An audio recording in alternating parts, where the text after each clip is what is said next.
Hello, Shalom, Ola, and welcome to the Spiritual Life with Mystic Reverend Travis Tidwell. And I'm here with my wonderful co-host, Ashley. Hi, good evening. And also with my executive producer, Athena, who's also my daughter and my little high priestess in training. And I want to thank everybody here for being here.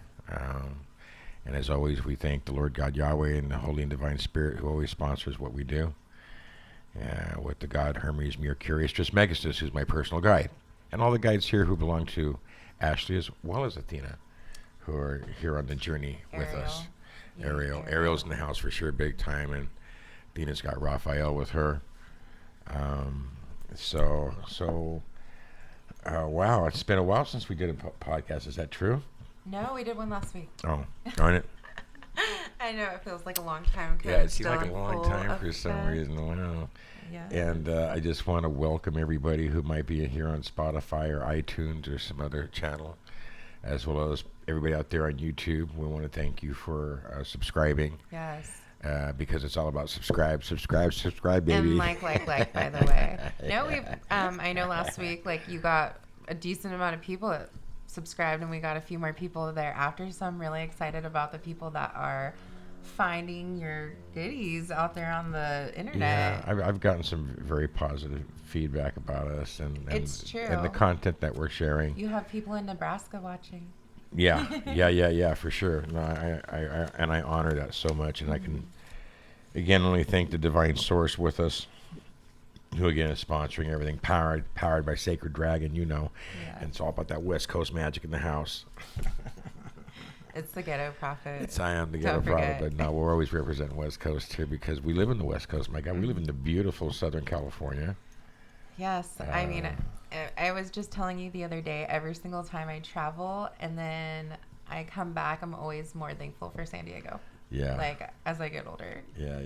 No, it's the bomb here. It is. It's beautiful here. So what's on the agenda this evening? What are we doing? Well, what are we talking about? In this episode, we're talking about the power and different applications for a pentagram. Now, a lot of people think this is evil, and Ashley and I were talking before the episode that, there's a lot of misinformation about pentagrams. There is, and I'm not going to lie, it did make me a little uncomfortable at first because it is associated. I think we are very conditioned by Hollywood and media, and people don't really take the time out to understand, like, the history and where it comes from. Like, people are just, like, fed this information and they take it as truth. So, yes, after doing research, I would say it's definitely not an evil thing, but I know it does make people uncomfortable. Yeah, and it's not evil as long as it's not reversed. Inverted. And, and some people believe that if it's inverted or reversed, that, well, we're not worshiping Satan or the devil or whatever name you want to put on the energy. Even if you want to direct it toward Pan, it's still not right. And because then it represents, materialism, which is opposite of what a pentagram represents, which represents spirit and spirituality. And the thing about the pentagram, right side up, also entails us as people being stars, because we're stars. If we stand up and extend our arms, maybe extend our feet, just about the width of our body. And now we're a 5-pointed star. Yes, just much like the drawing behind us. That's right, ladies and gentlemen. If you look at and I'm sorry, anybody on Spotify or iTunes that's listening, you can't see it, but maybe you can tune into YouTube and see us on Travis Tidwell podcast at YouTube and see Ashley, my beautiful co-host here, and thank you. the beautiful crystals we have here on the table with us, and the sage that we're burning. And going back to the pentagram, so yeah, and Christianity has really beat the pentagram up. I mean, it's associated mainly with Wiccans and pagan, but we're pagan at heart ourselves, and that's just the truth because we all believe in ceremony and ritual. That's true. So I guess tell us where it originates. Like, where do we even start with this? Well, they say that it originated from Venus, planet Venus. It represents one of the symbols of Venus was a 5-pointed star, from what I understand. But let me tell you my take on it. Here's Yes, tell me. here's You the always sacred have to dragon take out take. Yes, something. Please of tell course me I about am it. the cosmic dragon philosopher here, with the sacred dragon philosophy. And what I feel is that, as it might have started in astrology and been acknowledged as one of the seals in Venus, stars of Venus, excuse me, that symbol does represent man or woman in a circle. And so I feel like Adam and Eve knew that symbol because they were sacrificing, animals to God. Animals, okay? And so you would have to have that kind of vibration there and energy, to be totally honest with you. And we know that in ancient magic, pentagram always represented that, the five elements. And so tell us, let's just go over that real fast in case people don't know. Well, yeah, the top star represents spirit. If you're looking at the pentagram on the left would be air, the element of air.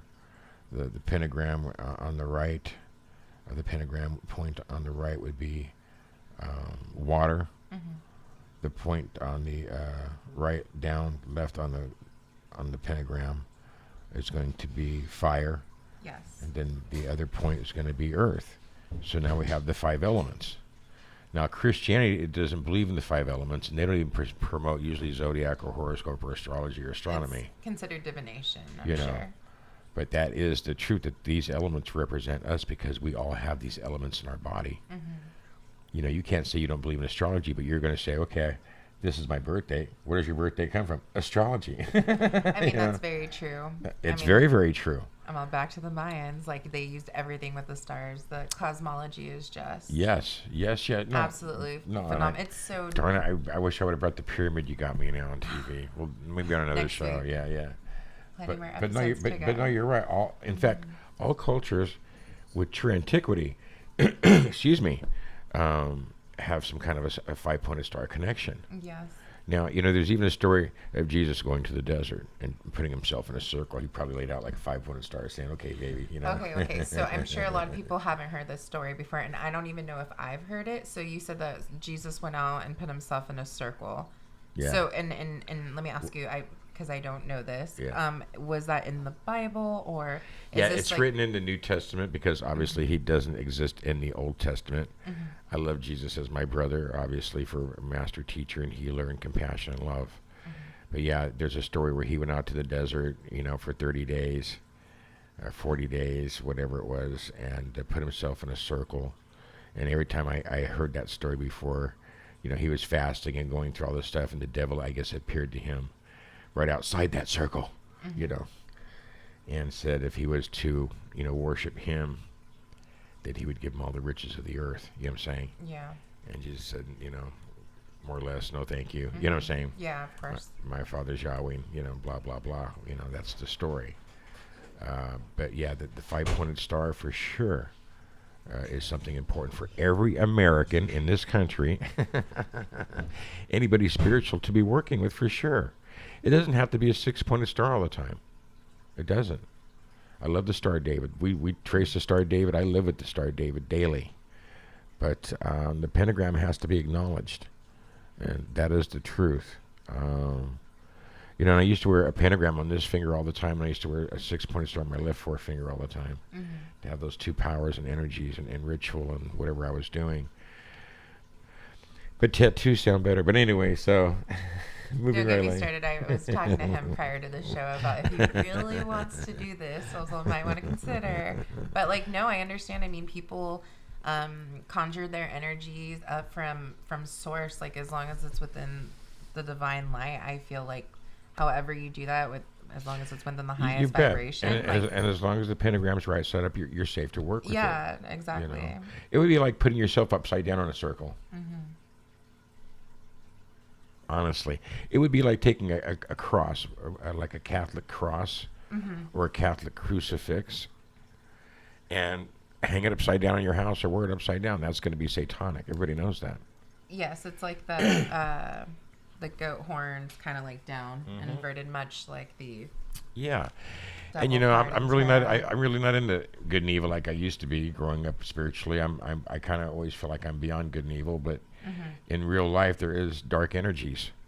Yeah, it's I think we were having the conversation about having it be like a scale, between like either white to black, and then there's so many different shades of gray in between. So there's so many different facets of that. You bet. No, for sure. And a lot of people don't know that if you know the star, the pentagram, as that what this episode is really we're talking about, we're going to talk about how we can use it to invoke spirit into your home properly. Okay. And so most people don't realize that when they trace a pentagram and they want to charge their house with something positive, like I could walk up to, and I bless homes for a living. And so what I normally do, and I like to do my house cleansings during the full moon or waning moon energy. And then I'll do a invoking or a banishing pentagram where I start from the bottom and I work up to make my star. And then I'll do my circle going clockwise to remove, to remove negative energy and to protect negative energy from entering that doorway by tracing and charging that pentagram for that reason. I have a pentagram here on the table. Executive producer, would you zoom in on that for just a moment? And it's a pentagram. It's a wooden pentagram. It's a 5-pointed star. And I've in seen wood. you use this during your I'm holding it wrong. And I know I've seen you use this during some of your rituals, correct? And Yes. I know you were talking about maybe a new moon ritual and then having like an element that represents all of the elements. So That's right. We have something that swords, represents all of the cups. the pentacles, earth, swords are air, cups are water, and wands are fire.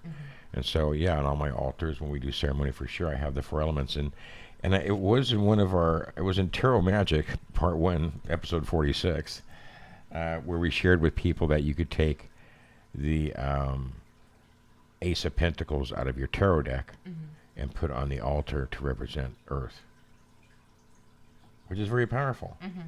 It's Tarot Magic there again. But going back to this, so now I just blessed my door to be protected from evil or dark spirits or bad luck, you know what I'm saying? And tracing that and saying that with that intention over my front door. And the best time to do that's going to be during the waning of the moon, most likely. I mean, but if you're in a jam, you're in an emergency, go ahead and do it. I'm sure it's going to help. You know what I'm saying? Yeah, of course. I guess my question for you would be, when did it turn into a satanic symbolic symbol for people? Because I think that's where people want to know. In a way, it's like, okay, like I'm fine using it as long as I want to know like where it originated from, like where did things go left? That's a very good question you've asked, and that would totally be a whole new episode. But here's what I get with that. Yes. Is that, Kabbalah has been here forever, witchcraft's been here forever, paganism has been here forever. And there's always been somebody who knew these tools who would do something dark with it or negative or hateful or evil with it, you know what I'm saying? And that's how that really started, I really feel. I mean, I'm sure there's been cults from the beginning of time who have worshipped Satan, you know what I'm saying? Some sort of negative energy, you bet. Yeah, of that nature, I'm sure. See, it even says right here, the pentagram is misused as a satanic symbol in the Los Angeles Times, by the way, March 6, 1994. There you go. I mean, it's out there. No, it is. And so I think the more I use it, the more I wear it. I'm wearing it right now, for those of you who can see me on YouTube. And, I'm wearing it with pride, I'm empowered by the 5 elements. It was used symbolically in ancient Greece and Babylonia, and then used today as a symbol of faith by many Wiccans. That's right. We talked about that. It's the equivalent of the cross, basically. That's right. No, it is. In fact, it's more powerful. Yes. That's right. That's what I said. It's more powerful, ladies and gentlemen. That's right. I hate to say that because I love Jesus and I love God, but God backs me on this. Because everything is created by Yahweh. Oh, okay. So here, this is kind of what I see. This makes sense. The Christians once commonly used the pentagram to represent the 5 wounds of Jesus. So I think that's probably where things went left, was in the church. So, sorry, I'm not trying to be offensive to I anybody. almost choked on that. That's got to be propaganda. So, the 5 wounds of Jesus. Come on. I love Jesus, but that pentagram has nothing to do with the 5 wounds of Jesus. Because the pentagram was never used in any real because even in a Christian ritual, if you're going to do magic, even as a Christian, you got to have the 5 elements. Jesus on your altar is going to be a cross, most likely, a human figure. maybe a statue, maybe a painting. I don't know. It's contingent on what you want, correct? Or what your vision of your idol is in some way. True. I have a statue of Horus on my altar, and I just think of like just huge beings, just like very all powerful, like, and just connecting back into like that lineage or those ancestral roots, and I feel like it's pretty powerful. So I know what you're saying when you're doing the visualization of these things during prayer and meditation. Yes. Alrighty, let's see. Now, and go ahead. No. So I'm not saying I was doubting you at all, but like it does say here too about it being representative of Venus. So thank you. No, yeah. I mean, I've been doing this long enough to know that, and and I take my pentagram seriously. So like I haven't gotten that deep, and like there's certain things that I'm primarily focused on and whatnot. So the pentagram has never really been my thing. So this is all new to me. Yeah, like, you bet. I need to learn as much as possible. And for all Christians or anybody who's got Christian background listening, I have a Catholic background. If you would have talked to me as a Catholic about this, I would have said, you're doing the work of the devil.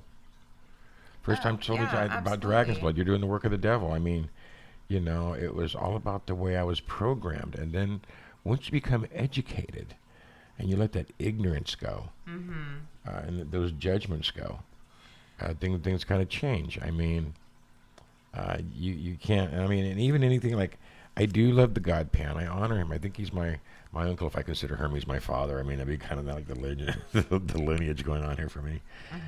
Because I do claim that I was Hermes' son in a past life. My name was Tat.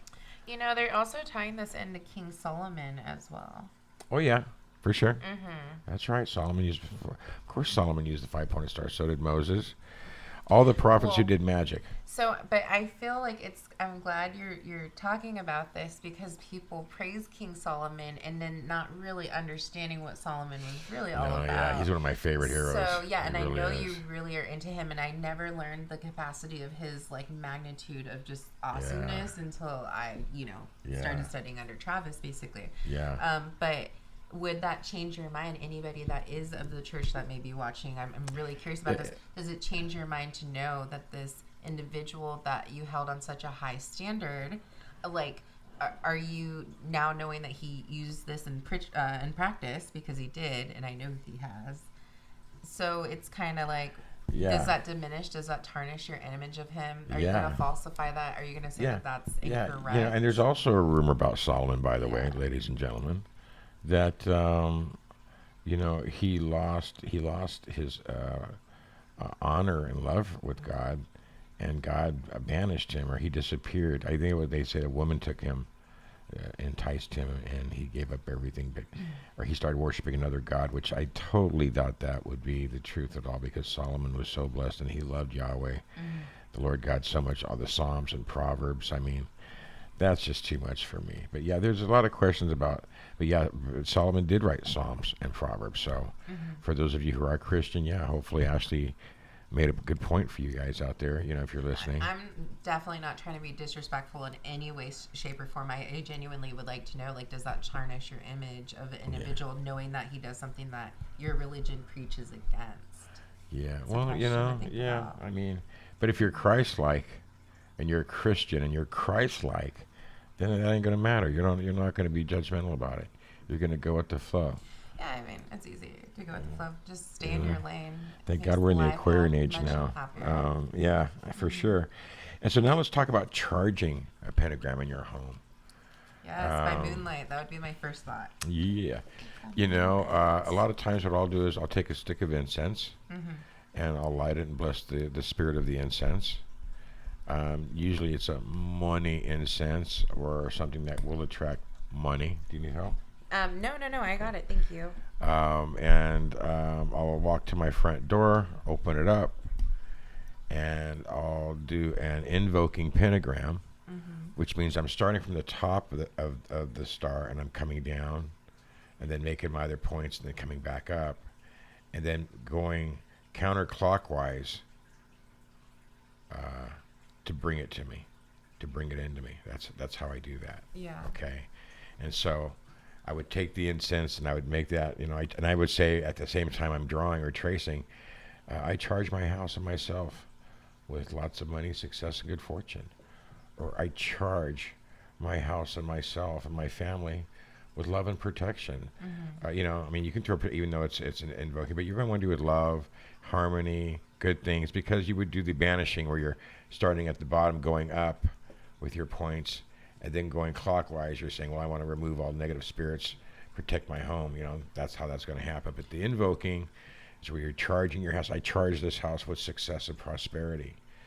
I charge this house with love and happiness. So how about if somebody, for the people that's listening right now on like Spotify or like iTunes, I noticed right now that you're utilizing your hands while you were doing that. So what were you outlining? I was outlining drawing a 5-pointed star, but I was to charge prosperity and love and good fortune, all that in my house. I traced the star from the top to the bottom. And then went over to the right to the other point, then to the left to the other point, then down to the last point, and then do the circle counterclockwise. And as I said, you know, if I'm doing a banishing pentagram, like say I moved in a house, or say I've had negative energy in my home, of course there's other things I'm going to do, but this is very simple. Or you want to protect your house. I've done house cleansings and protections so many times for homes.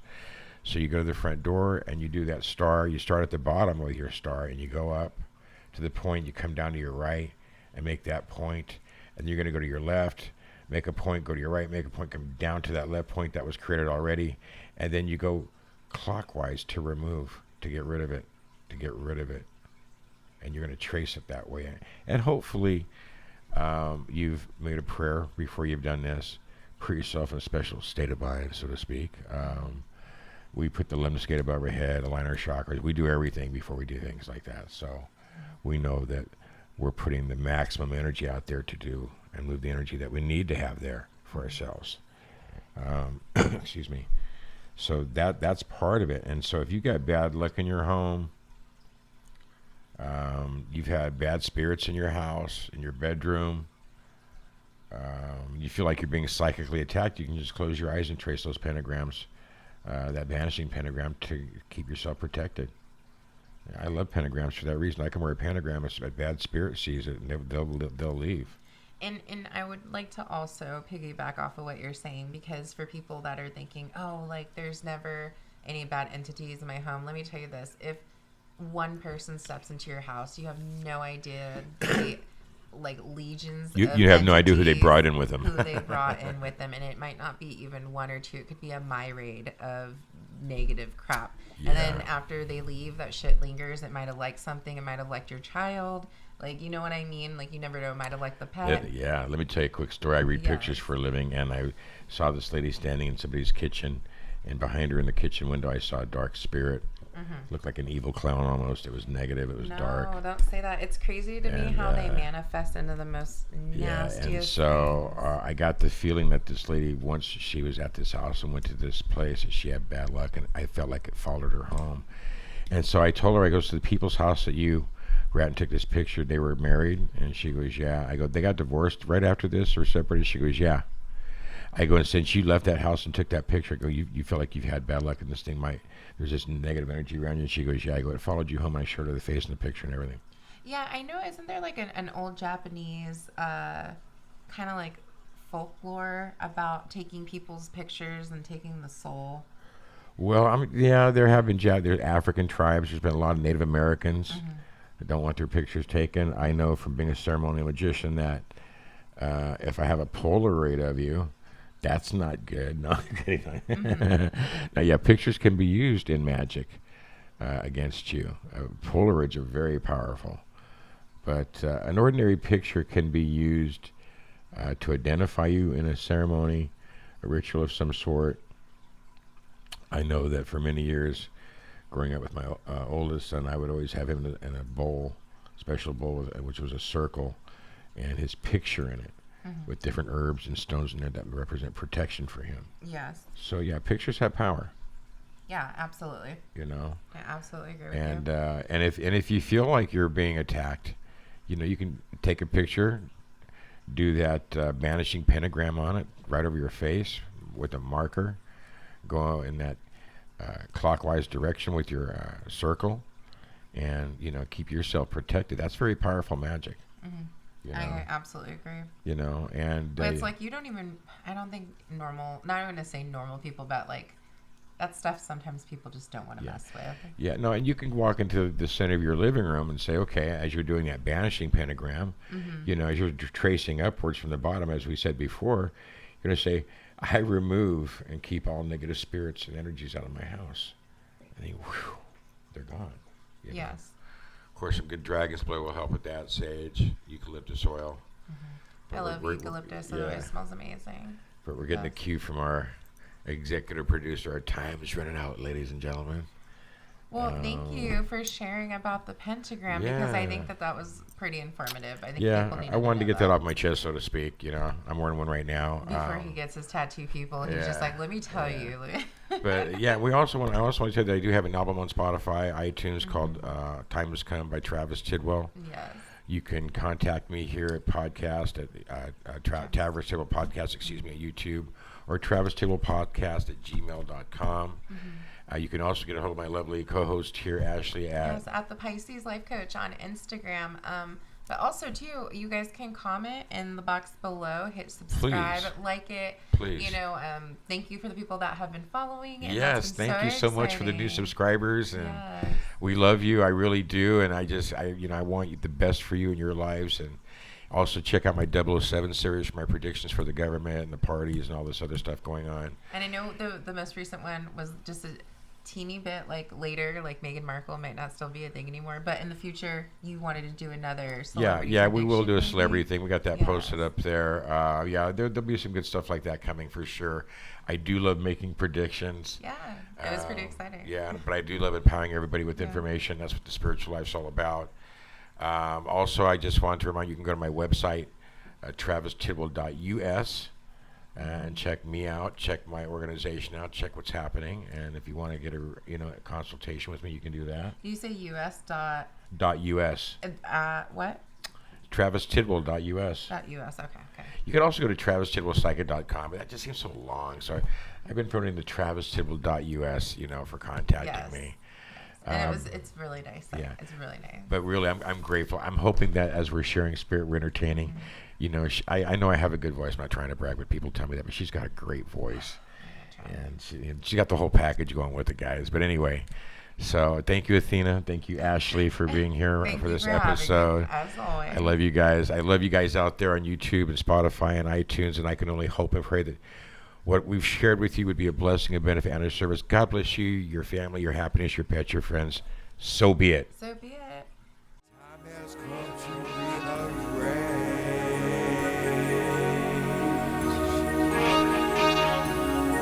Time has come for a change.